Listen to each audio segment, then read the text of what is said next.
जब हम नर्सरी से प्लांट खरीद कर लेकर आते हैं तो हमें प्लांट को किस तरह से और कौन से सॉइल मिक्सचर में लगाना चाहिए जिससे कि हमारे गुड़हल के जो प्लांट होते हैं वो अच्छे से ग्रो करते रहें।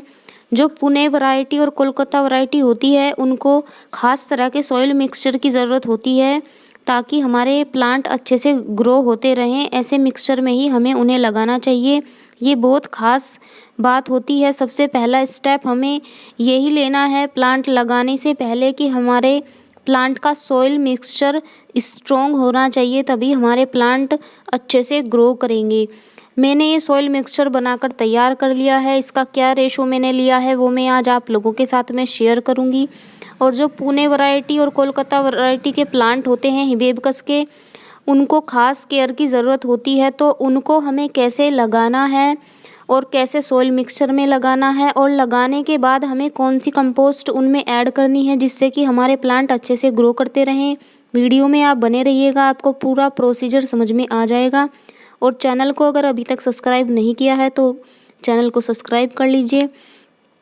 ये मेरा रेड सॉइल में लगा हुआ प्लांट है। पुणे वैरायटी के प्लांट होते हैं ये। पुणे की मिट्टी ही रेड सॉइल होती है। तो हमें अपने प्लांट को बहुत ध्यान से निकालना है जिससे कि इसकी रूट टूटे ना बिल्कुल भी। गर्मियों में थोड़ी बहुत रूट डैमेज हो जाए तो प्लांट को कोई फ़र्क नहीं पड़ता है, लेकिन मैं विंटर सीज़न में इन प्लांट को नर्सरी से लेकर के आई हूँ क्योंकि ये थोड़े सस्ते मिल जाते हैं इस टाइम पर। और ये छोटे पॉट में लगे हुए थे तो मैं इनको बड़े पॉट में शिफ्ट करने वाली हूँ। और ये देखिए इस तरह से पटक पटक के जब हम अपने गमले पे हाथ मारते हैं तो ये हमारा पौधा ढीला हो जाता है। इसमें गीली मिट्टी है, अगर सूखी हुई मिट्टी होती तो पूरा प्लांट आसानी से बाहर निकल आता, लेकिन थोड़ी बहुत इसकी रूट डैमेज हो जाएंगी। ये गीला था पहले से ही, मैंने इसमें पानी नहीं डाला था। तो इस तरह से सेफली आप अपने प्लांट को आसानी से निकाल सकते हैं और बहुत ही अच्छी तरीके से इस तरह से गमले से पौधे बाहर निकल आते हैं। जो तरीका मैंने यूज़ किया है आप भी इसी तरह से अपने पौधों को बाहर निकालिए। और इसकी कुछ रूट टूट भी गई हैं लेकिन उससे कोई फ़र्क नहीं पड़ेगा प्लांट पर की ग्रोथ पर, क्योंकि इसका मेन रूट बॉल है जो वो टूटी नहीं है, वो रूट नहीं टूटी हैं। इसकी अगर इस तरह से कोई रूट डैमेज हो जाती है तो प्लांट पर ज़्यादा कुछ खास फ़र्क नहीं पड़ता है। बस आपको ये ध्यान रखना है कि कुछ लोग क्या बताते हैं कि इसकी मिट्टी को रिमूव कर दीजिए आप, लेकिन आपको ये काम विंटर सीज़न में बिल्कुल नहीं करना है। आपको इसी तरह से अपने प्लांट को लगा देना है। मैं भी अपने प्लांट को इसी तरह से लगा दूंगी एज इट जिस मिट्टी में ये लगा हुआ है। इसको रूट बॉल को बिल्कुल भी डिस्टर्ब नहीं करेंगे हम। और अगर आपको इसकी मिट्टी को रिमूव करना है तो आप इसको पानी में डिप करके रख दीजिए या फिर पानी में हिला हिला के मिट्टी को निकाल सकते हैं। बहुत आसानी के साथ इस तरीके से मिट्टी निकल आती है रेड सॉइल अगर आप रिमूव करना चाहते हो। लेकिन मैं अपने प्लांट ऐसे ही लगा देती हूँ, मैं मिट्टी को रिमूव नहीं करती हूँ। ऐसे भी प्लांट काफ़ी अच्छे से ग्रो करते हैं। मेरे पास ये इससे बड़ा पॉट था जिस पॉट में ये लगा हुआ था। बाद में हम इसको जब गर्मियों का सीज़न आएगा तो नेक्स्ट पॉट में शिफ्ट करेंगे।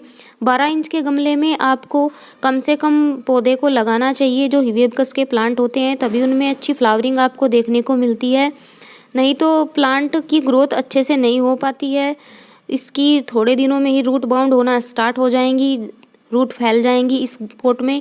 जब तक ये पौधा अच्छे से ग्रो कर लेगा, जब तक इसका गर्मियों में सीज़न आएगा जून जुलाई में हम इसकी दोबारा से फिर से रिपोर्टिंग करेंगे, दूसरे पॉट में हम इसको शिफ्ट करेंगे, तब का वीडियो भी आप लोगों के साथ में शेयर किया जाएगा। तो इस तरह से आप अपने प्लांट को ईजिली लगा सकते हो। और फिर लगाने के बाद इसमें आपको पानी डाल देना है। बहुत आसान तरीके से प्लांट लग जाता है। और देखिए कितनी गुच्छों में इसमें फ्लावरिंग आई हुई है, काफ़ी अच्छी ग्रोथ है प्लांट की। पुणे वैरायटी के जो प्लांट होते हैं इनमें इसी तरह से फ्लावरिंग होती है गुच्छों में, लेकिन इनकी थोड़ी हमें केयर करनी पड़ती है। लगाने के बाद हमें इसमें कौन सी कंपोस्ट यूज़ करनी है, 3 कंपोस्ट मैं आप लोगों के साथ में शेयर करूँगी कौन सी कंपोस्ट हमें यूज़ करनी चाहिए। और 3 प्लांट मैंने नर्सरी से बाय किए थे, ये पुणे ही वैरायटी के हैं तीनों प्लांट ही। और काफ़ी अच्छी ग्रोथ लगी मुझे प्लांट की। और जो प्राइस था वो थोड़ा लो लगा, 100 रुपीज़ के प्लांट थे ये विद पॉट। हालांकि मुझे पॉट इनके चेंज करने पड़ेंगे क्योंकि ज़्यादा छोटे पॉट में ये लगे हुए हैं।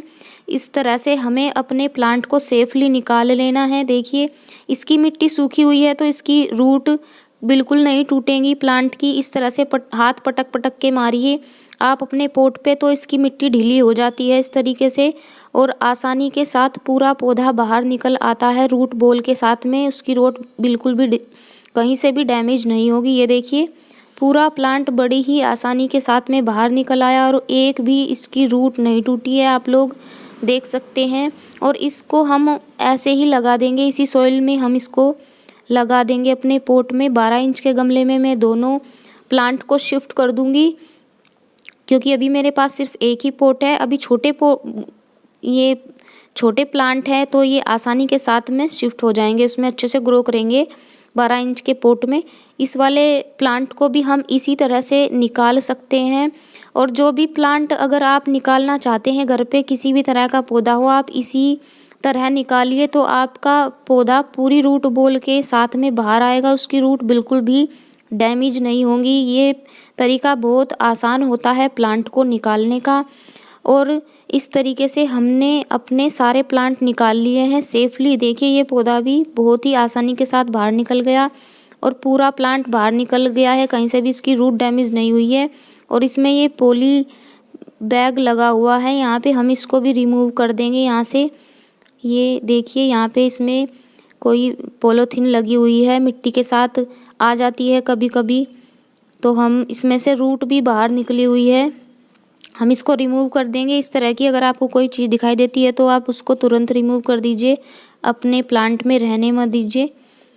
और इस तरह से सेफली हमें सारे प्लांट निकाल लिए हैं। अब हम इनको गमले में शिफ्ट करेंगे। मिट्टी का क्या रेशो रखना है हमें इसमें मिट्टी में कंपोस्ट ऐड करनी है। काउडंग कंपोस्ट मैंने ऐड की है 30% मैंने रिवर सैंड डाली है इसमें, और बाकी की 40% मेरी नॉर्मल गार्डन सॉइल है। कुछ लोग क्या करते हैं कि प्लांट को लेकर आते हैं और उनको नॉर्मल गार्डन सॉइल में ही लगा लेते हैं। फिर कुछ दिनों तक तो उनमें फ्लावरिंग होती है, लेकिन कुछ समय के बाद प्लांट में अच्छी ग्रोथ भी नहीं होती है और उसमें कलियां भी नहीं बनती है और न ही बड़े साइज़ के फ्लावर आते हैं।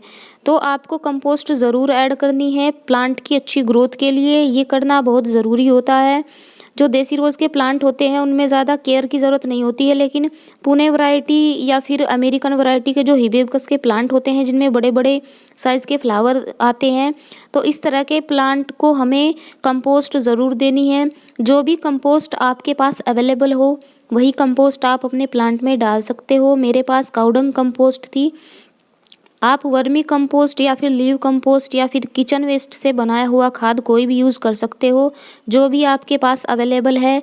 बस आपका जो कंपोस्ट है वो पूरी तरह से डीकम्पोज होना चाहिए, नहीं तो आपके प्लांट में फंगस लगने की चांसेस ज़्यादा रहते हैं। फंगस लग जाती है प्लांट में अगर आप पूरी तरह से सड़ी हुई खाद का यूज़ नहीं करते हो। तो बस ये ध्यान रखना है आपको। और 15 दिनों के बाद, जैसे हमने अपना प्लांट लगा दिया है, उसके 15 दिनों के बाद हमें अपने प्लांट में ह्यूमिक एसिड का यूज़ करना है। एक MgSO4 का यूज़ करना है, एप्सम सोल्ट, और NPK 19-19-19 का यूज़ करना है। इन तीनों को हमें समान मात्रा में ले लेना है। 12 इंच के गमले के लिए मैं ये सारी चीज़ें बता रही हूँ कि मात्रा आपको क्या लेनी है। आधी आधी चम्मच का यूज़ करेंगे हम। या तो आप ऊपर से मिट्टी में डाल दीजिए इनको गुड़ाई करके, या फिर आप लिक्विड फर्टिलाइज़र के रूप में भी इनको डाल सकते हैं। 7 से 15 दिनों के अंतराल में हमें इस फर्टिलाइज़र को अपने प्लांट में देते रहना है, जिससे कि प्लांट पे चिकनी लीव आएंगी, ग्रीन लीव आएंगी पूरी तरह से, और प्लांट पे जो कलियां हैं उनका साइज़ भी बड़ा होगा और कलियां भी ज़्यादा आएंगी और फ्लावर का साइज़ भी इंक्रीज़ होगा।